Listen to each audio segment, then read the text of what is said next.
Hi folks, and welcome back to another fly tying tutorial. So the fly you see in the vise is a March Brown emerger. So without further ado, let's get into it. The hook in the vise is a Hanak H treble 3 barbless hook at size 10. It's on a fine wire and it's finished in black nickel. The thread I'm going to be using for this fly is nano silk at 6/0 and it's brown. So first thing, as always, with the nano silk and the shiny black nickel is to get a spot of super glue onto the shank of the hook. This just helps prevent fly rotation once the fly is complete.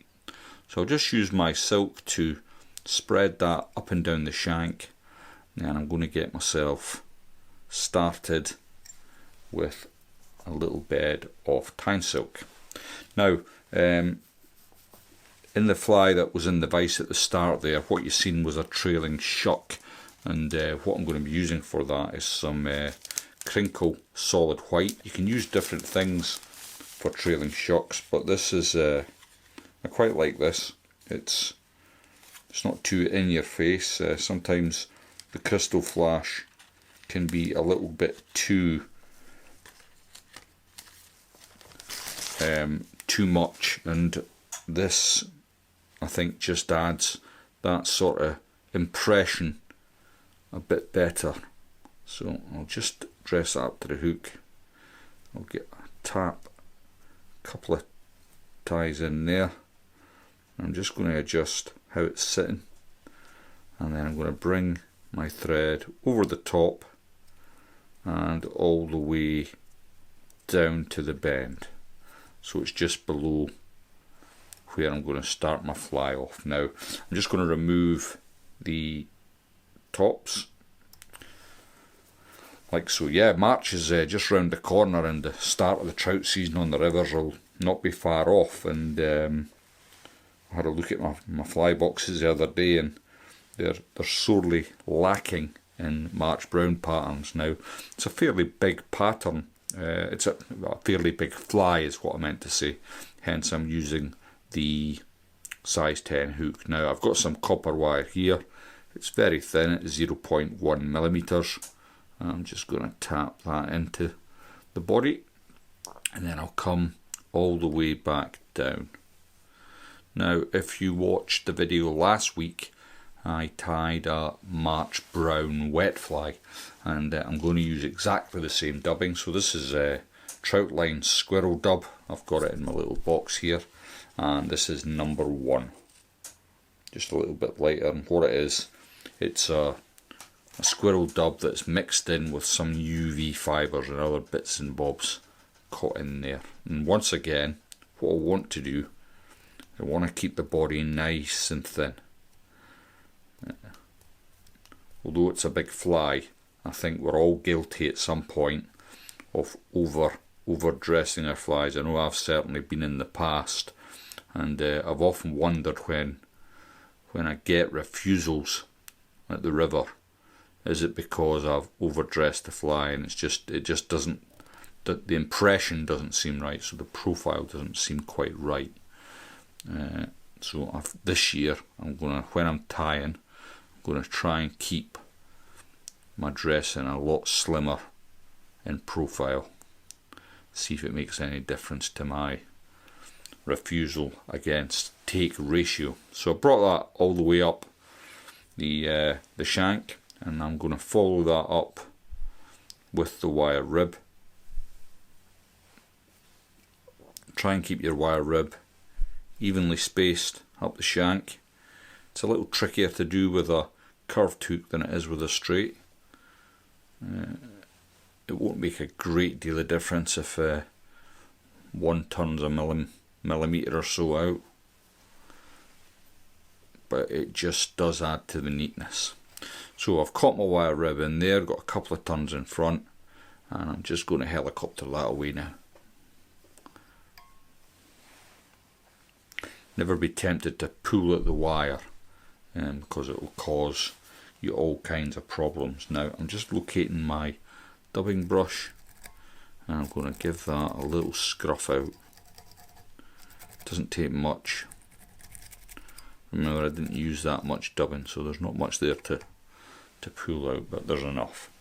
Okay, next thing I'm going to do, as you've seen, it was a CDC wing, but what you probably didn't notice straight off was before the CDC wing, I'm using some, I can't remember what this is called, polyprop or something, but it's brown. I'm running fast out of it actually. I need to try and pick up some more when I go to the BFFI. And there's a few things that I use a lot of. It's funny, I've got drawers full of fly tying materials, and there's only a few of them that I use quite a lot of, and I tend to run out quite quick, and this is one of them. I'm just going to thin it out a little bit before I dress it up, and then before I catch it on, I'm happy where it's sitting, I'm going to get a little bit of wax onto the nano silk just to help me bed that in, and that's sitting roughly where I want it to, so I'll just get that last turn in with a bit of force like I meant it, and then I can take that away. Now what this does is it just backs up the CDC, it stops it from folding all over the place, and it makes the fly last a little bit longer. So the CDC wing, so I've got some Campbell khaki from Trout line here, pretty good quality CDC, and what I want to do is catch in the first feather. Now you'll see the feather bends slightly one way, and the first couple of feathers I tie in, I want to tie them with a bend going up.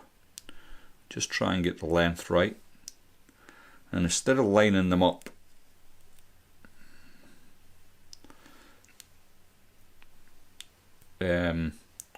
off camera, I used to line up my CDC.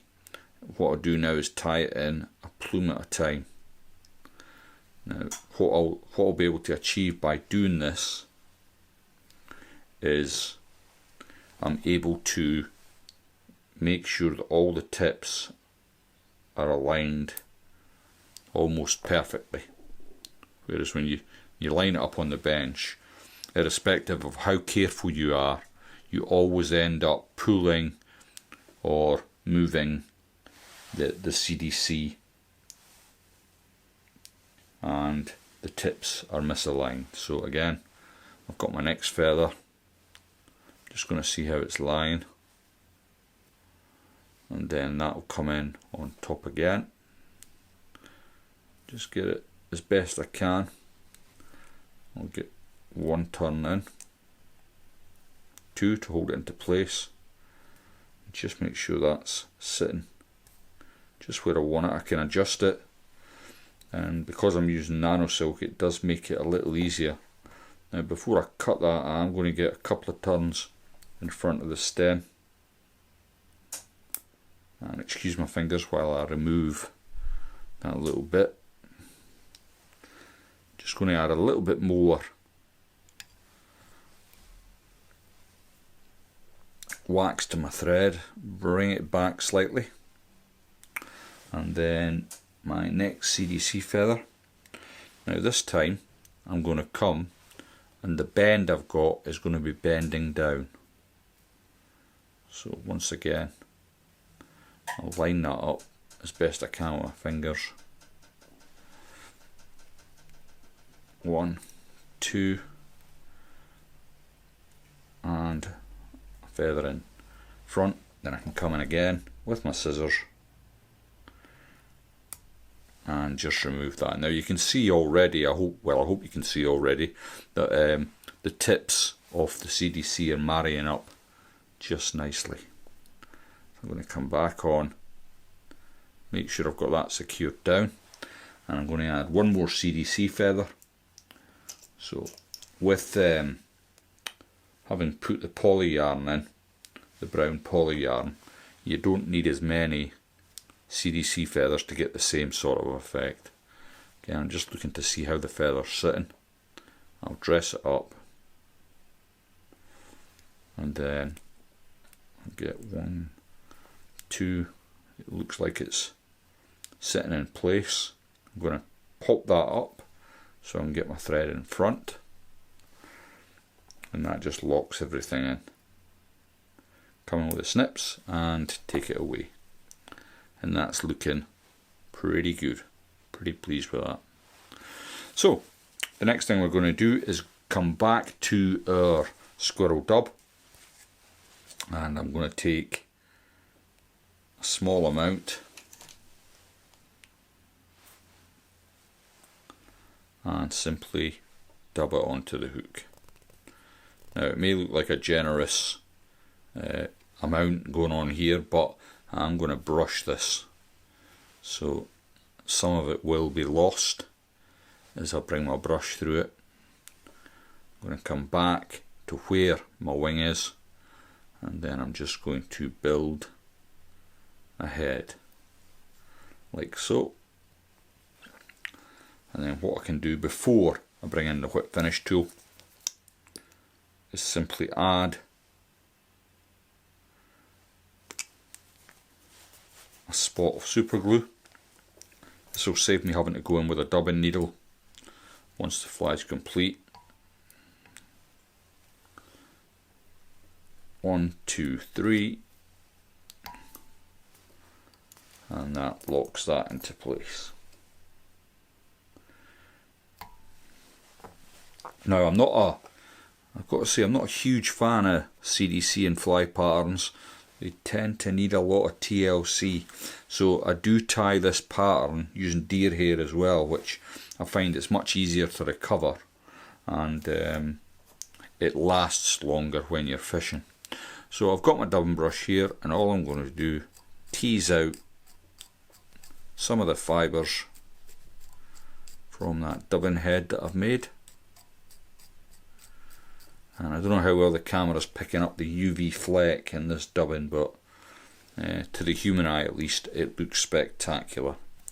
And there we go, a March brown emerger. Sometimes when we're out fishing, we can see what looks like rising fish, and regardless of what we throw at them dry fly wise, they simply won't take it because they're prefixed on the much more vulnerable emerging patterns that make a much easier meal. Anyway, thanks very much for watching, and I'll see you all in the next one.